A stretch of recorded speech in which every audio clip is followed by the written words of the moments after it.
नमस्ते। ऑनलाइन कक्षा में आप सभी छात्रों का एक बार फिर से हार्दिक स्वागत है।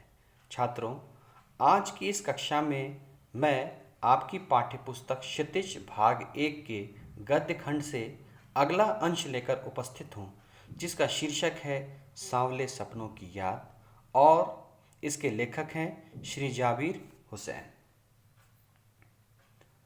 सांवले सपनों की याद पक्षी प्रेमी सालिम अली के व्यक्तित्व पर आधारित एक व्यक्ति चित्र है, जो संस्मरण के रूप में लिखा गया है। संस्मरण यानी जब हम स्मृतियों के आधार पर लिखते हैं, वह क्या कहलाता है? संस्मरण कहलाता है। सालिम अली की मृत्यु के तुरंत बाद ही यह संस्मरण लिखा गया। सालिम अली की मृत्यु से उत्पन्न दुख और अवसाद को लेखक ने सांवले सपनों की याद के रूप में व्यक्त किया है।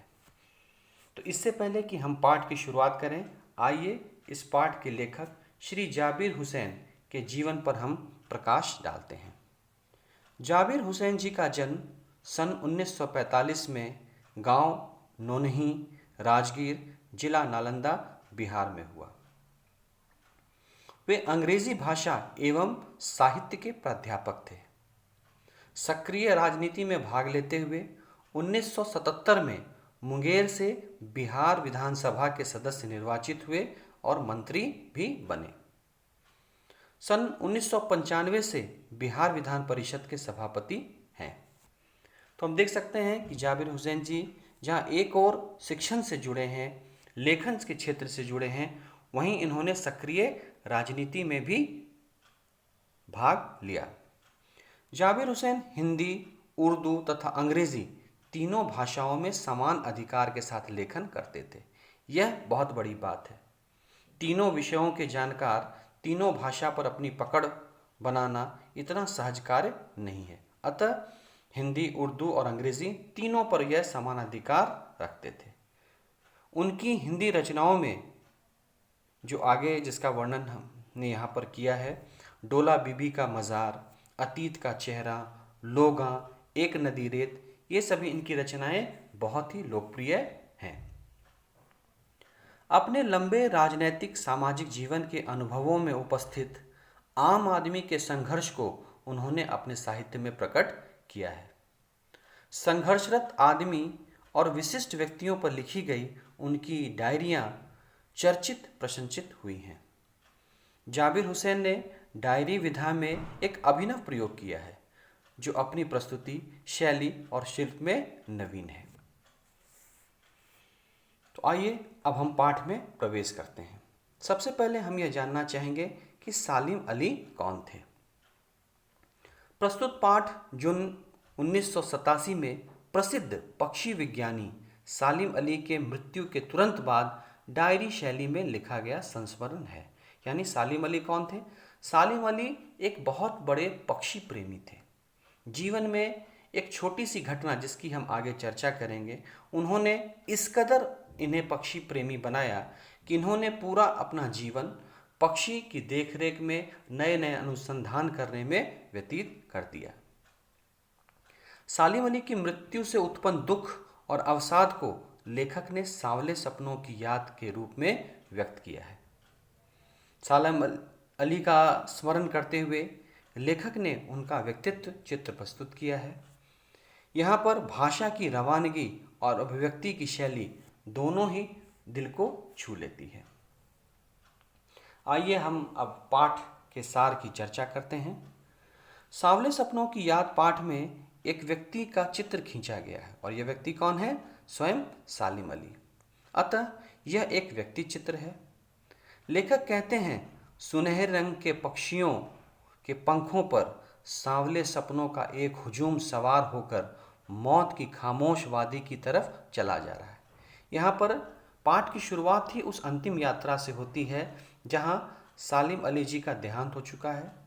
उम्र लगभग 90 से अधिक और 100 से कम थी। काफ़ी कृशकाय कमज़ोर शरीर उनका हो गया था। कैंसर नामक बीमारी से भी वह जूझते रहे।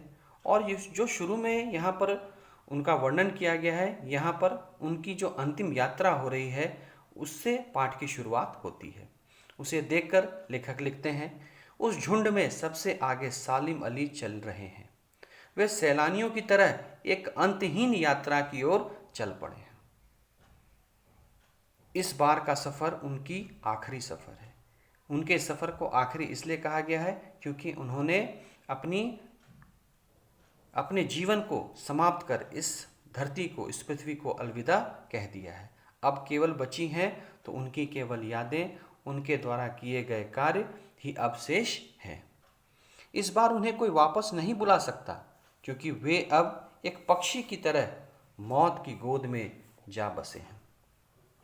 आइए अब हम पाठ के एक एक महत्वपूर्ण अंश की चर्चा करते हैं। जैसा कि मैंने पहले बताया कि पाठ की शुरुआत जो यहाँ जाबिर हुसैन जी ने की है, वह उनकी जो अंतिम यात्रा हो रही है उसका वर्णन किया है, जिसको हम अंतहीन यात्रा शीर्षक के अंतर्गत चर्चा कर सकते हैं। सालिम अली अपने कंधों पर सैलानियों की तरह अपने अंतहीन सफ़र का बोझ उठाए चल पड़े। वे एक ऐसे वन पक्षी की तरह प्रकृति में विलीन हो रहे हैं जो जिंदगी का आखिरी गीत गाने के बाद मौत की गोद में जा बसा। यानी यह उनके जीवन की अंतिम यात्रा है। अब लाख प्रयत्न करने पर भी वह दोबारा हमारे बीच उपस्थित नहीं हो सकते हैं। अब केवल उनकी स्मृतियां ही हमारे बीच शेष रह गई हैं। जाबिर हुसैन साहब उनके इस मृत्यु पर काफ़ी दुखी हैं और काफ़ी निराश भी हैं। अगला अंश है सांवले सपनों का महत्व। लोग पक्षियों को आदमी की नज़र से देखना चाहते हैं, पर यह उनकी भूल है। सालिम अली जी कहते थे कि लोग पक्षियों को क्या करते हैं, आदमी की नज़र से देखना चाहते हैं। सालिम अली अपने जीवन में मिथक बन गए थे। यह तो पता नहीं कि कृष्ण ने वृंदावन में कब रासलीला रची, पर वहाँ की नदी का सांवला पानी पूरे घटनाक्रम की याद दिलाता है कि कोई आएगा और बांसुरी की धुन का जादू पूरे माहौल पर छा जाएगा। वृंदावन कभी भी कृष्ण की बांसुरी के जादू से खाली हुआ है क्या? यहाँ पर जाबिर हुसैन जी ने एक प्रसंग के माध्यम से लोगों को यह समझाने का प्रयत्न किया है कि हमने वृंदावन, कृष्ण लीला आदि प्रत्यक्ष रूप से उसे हमने नहीं देखा है, लेकिन वह आज भी हमारे जहन में है। इसकी चर्चा होते ही एक रेखा चित्र हमारे स्मृतियों पर आ जाते हैं। ठीक इसी प्रकार सालिम अली हमारे बीच नहीं है, लेकिन जब हम उनके द्वारा किए गए कार्य, उनके क्रियाकलाप की चर्चा करते हैं तो उनकी स्मृतियों के कारण एक रेखा चित्र हमारे मस्तिष्क पर उभर कर आ जाता है। आइए अब उनके व्यक्तित्व की चर्चा करें। कमज़ोर काया वाले सालिम अली के 100 वर्षों में कुछ ही दिन बाकी थे। जैसा कि शुरू में मैंने कहा कि वह करीब 90 वर्ष से अधिक और 100 से कम उम्र के थे जब उनका देहावसान हुआ। उन्हें लंबी यात्राओं तथा थकान और कैंसर ने अपने आगोश में ले लिया। कहा जाता है कि सालिम अली जी यायावर प्रवृत्ति के थे। यायावर अर्थात ऐसा व्यक्ति जो किसी निश्चित स्थान पर निश्चित समय तक ना रहे, जो हमेशा घूमता फिरता रहे। उन्होंने अपना पूरा जीवन पक्षियों की देखरेख में समर्पित कर दिया। अंतिम सांस तक वे पक्षियों की तलाश और उनकी सुरक्षा में लगे रहे। वे पक्षियों की आवाज़ में मधुर संगीत सुन रोमांच का अनुभव करते थे। दूर तक फैली धरती और झुके आकाश में उनकी नज़रों में एक जादू दिखाई देता था। उन्होंने अपनी यह दुनिया अपने परिश्रम से बनाई थी, जिसमें उनकी पत्नी तहमीना का महत्वपूर्ण योगदान था। आइए अब हम चर्चा करते हैं कि आखिर उनके जीवन में कौन सी ऐसी घटना घटी थी जिस कारण से उन्होंने अपना पूरा जीवन पक्षी के लिए समर्पित कर दिया। बचपन में गलती से सालिम अली के हाथों एक गोरैया घायल हो गई थी। उस दिन से वे न केवल पक्षी की खोज में रुचि लेने लगे, अपितु प्रकृति के रहस्य को जानने के क्षेत्र में एक से एक बुलंदियों को छूने लगे और स्वयं प्रकृति के प्रतिरूप के रूप में जाने लगे। कहा जाता है, जटिल जीवधारियों के लिए सालिम अली सदा एक पहेली बने रहेंगे। यदि उनको समझना है, उनको यदि जानना है, तो आपके अंदर भी आपके भीतर भी जिस तरह से हम प्रकृति के सुकुमार भावों को देखने के लिए एक अलग दृष्टि रखते हैं, ठीक उसी प्रकार यदि कोई सालिम अली जी को समझना चाहता है तो उन्हें वह दृष्टिकोण अपने भीतर लाना होगा, तब हम उनके व्यक्तित्व को समझ सकते हैं। बचपन में उनकी एयरगन से घायल होकर गिरी नीलेकंठ की गोरैया ने उनकी जिंदगी को बदल कर रख दिया। वे नई नई खोज करते रहे और अनवरत आगे बढ़ते रहे। वे लॉरेंस की तरह नैसर्गिक जीवन के प्रतिरूप बन गए थे। वे प्रकृति की दुनिया में एक टापू बनने की बजाय एक अथाह सागर बनकर उभरे। यहाँ पर जाबिर हुसैन जी ने उनकी तुलना एक टापू से ना करके बल्कि अथाह सागर से किया है। अतः हम समझ सकते हैं टापू जो बिल्कुल छोटे आकार का होता है और सागर वह काफ़ी विशाल होता है। तो यहाँ पर उन्होंने इस बात को स्पष्ट कर दिया है कि पक्षी के लिए जो इन्होंने कार्य किया है वह जिस प्रकार सागर विशाल है, ठीक उसी प्रकार इनके द्वारा किए गए कार्य की भी कोई सीमा नहीं है। इन्होंने अपना पूरा जीवन पक्षियों की देखरेख में समर्पित कर दिया। इसलिए सालिम अली जी की तुलना किसी टापू से ना करके बल्कि अथाह सागर से की जाती है। जो लोग उनके भ्रमणशील स्वभाव से परिचित हैं उन्हें लगता है कि वे आज भी पक्षियों के सुराग जानने में लगे हैं और अभी गले से दूरबीन डाले खोजपूर्ण नतीजों के साथ लौट आएंगे। कहने को तो वह हमारे बीच नहीं है, परंतु जो उन्हें जानते थे, जो उन्हें समझते थे, उन्हें लगता है कि आज भी सालिम अली जी हमारे बीच मौजूद हैं और आज भी लगता है कि वह अपने गले में दूरबीन लटकाए कहीं न कहीं पक्षी की खोज में लगे हुए होंगे। तो यहाँ पर हमने पाठ को समझने का प्रयास किया। एक बार पुनः हम उसकी पुनरावृत्ति कर लें। इस पाठ में उन्होंने सालिम अली जी के व्यक्तित्व का वर्णन किया है। सालिम अली जी जिनके जीवन में जब वह छोटे थे, एक बार उन्होंने अपनी एयरगन से एक गोरैये को घायल कर दिया और जब उन्होंने उसे तड़पते हुए देखा तो उनका हृदय परिवर्तन हो गया और उन्होंने शपथ ली कि वह पूरा जीवन पक्षी की देख रेख में समर्पित कर देंगे। और ठीक ऐसा उन्होंने किया ही। अपने जीवन काल में उन्होंने भारत ही नहीं बल्कि विश्व के कई देशों का भ्रमण किया।